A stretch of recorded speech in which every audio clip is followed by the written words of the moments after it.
الرحمن الرحیم۔ میرے ناظرین و سامعین، السلام علیکم ورحمۃ اللہ وبرکاتہ۔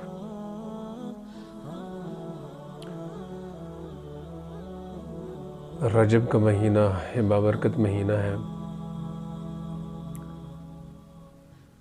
جس میں 22 رجب امیر المؤمنین سیدنا امیر معاویہ رضی اللہ تعالی عنہ کا وفات کا دن ہے۔ تو اس حوالے سے چند باتیں ذکر کروں گا کہ سیدنا امیر معاویہ رضی اللہ تعالی عنہ کوئی عام صحابی نہیں ہے، رسول اللہ صلی اللہ علیہ وسلم کے برادر نسبتی ہے۔ حضرت امیر معاویہ رضی اللہ تعالیٰ عنہ کی بہن ام المؤمنین ام حبیبہ رضی اللہ تعالیٰ عنہ آپ علیہ السلام کی زوجہ مطہرہ ہے، جو کہ تمام امت کی ماں ہے۔ تو اس رشتے کے نسبت سے حضرت امیر معاویہ رضی اللہ تعالی عنہ آپ علیہ السلام کے برادر نسبتی ہے اور خال المؤمنین ہے۔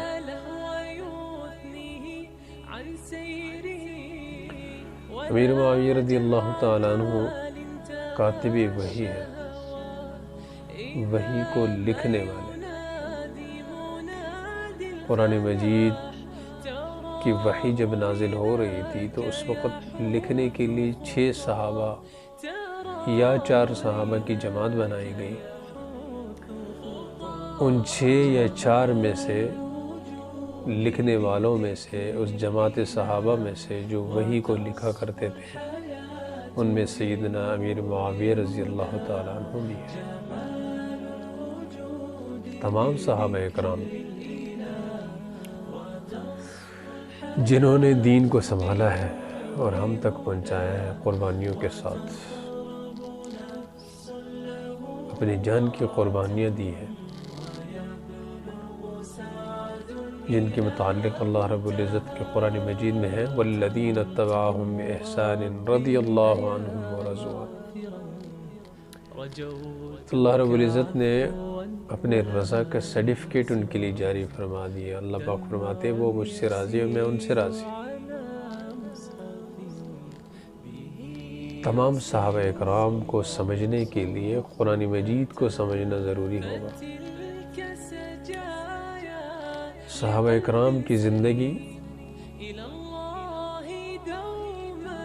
وہ تاریخ سے ہمیں سمجھ میں نہیں آئے گی،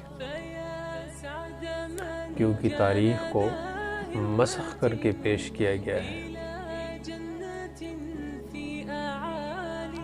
قرآن مجید کو سمجھیں گے تو صحابہ کی زندگی ہمیں سمجھ میں آئے گی۔ اگر ہمیں صحابہ پر اعتراض ہے یا صحابہ کے ایمان پر اعتراض ہے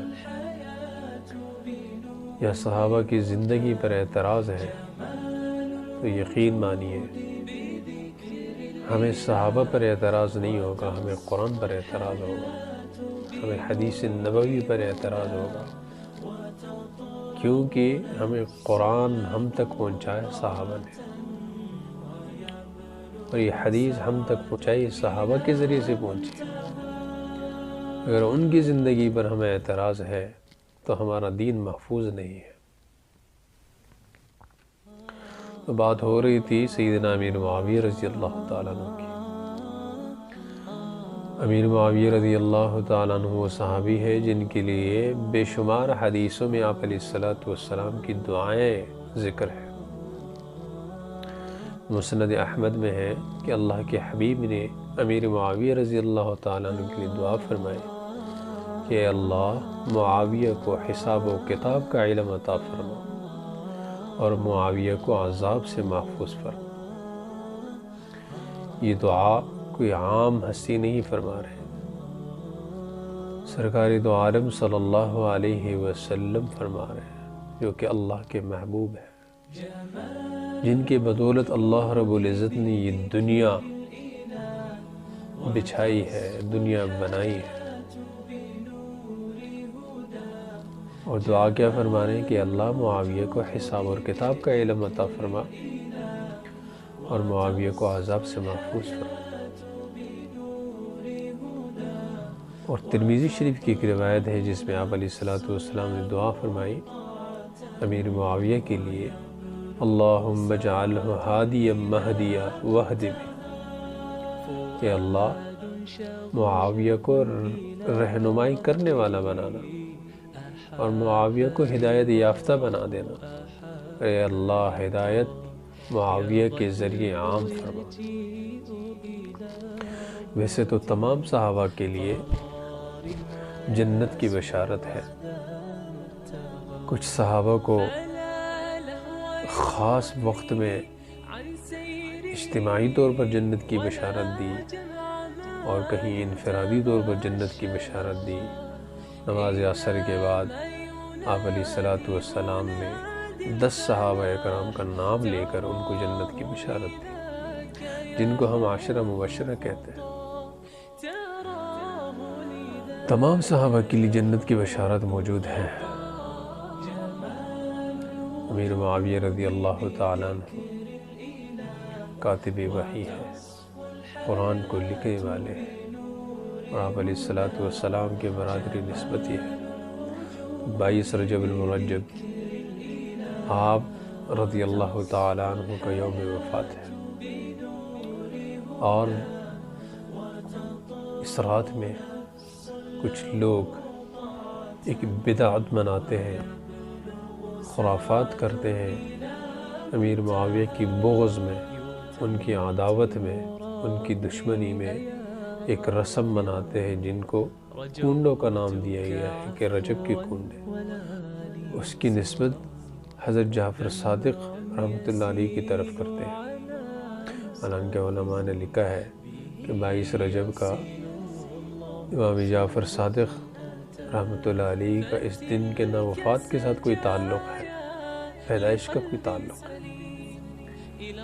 کہ اصل میں جو کنڈے بناتے ہیں، کنڈوں کی بدعت کرتے ہیں، یہ سیدنا امیر معاویہ رضی اللہ تعالیٰ عنہ کی وفات کی خوشی میں کرتے ہیں۔ لیکن افسوس ہمارے مسلمان بھائی کم علمی کی وجہ سے، علم نہ ہونے کی وجہ سے، علماء سے تعلق کم ہونے کی وجہ سے، نہ ہونے کے برابر ہے علماء سے تعلق۔ اس دین کی بقا اس دور میں اگر کسی میں ہے تو وہ علماء ہے۔ دین اگر زندہ ہے تو علماء کی بدولت ہے، علماء کی محبت اگر کسی میں ہو تو اس کا دین محفوظ رہے گا۔ اگر علماء کے ساتھ تعلق نہ ہو، ان کے ساتھ ملنا ملانا نہ ہو تو دین محفوظ نہیں رہے گا، ہم طرح طرح کے فتنوں میں مبتلا ہو جائیں گے۔ تو جس مسلک سے تعلق رکھتا ہو اپنے علماء سے تعلق برقرار رکھے، تو انشاءاللہ ثم انشاءاللہ اس برکت سے اللہ رب العزت ہمارے دین اور ایمان کو محفوظ کر دیں گے اور ہم فتنوں سے محفوظ رہیں گے۔ اللہ رب العزت ہمیں تمام بدعات سے، خرافات سے اور بغض صحابہ سے محفوظ فرمائے، ہمارے ایمان کی حفاظت فرمائے۔ وما علینا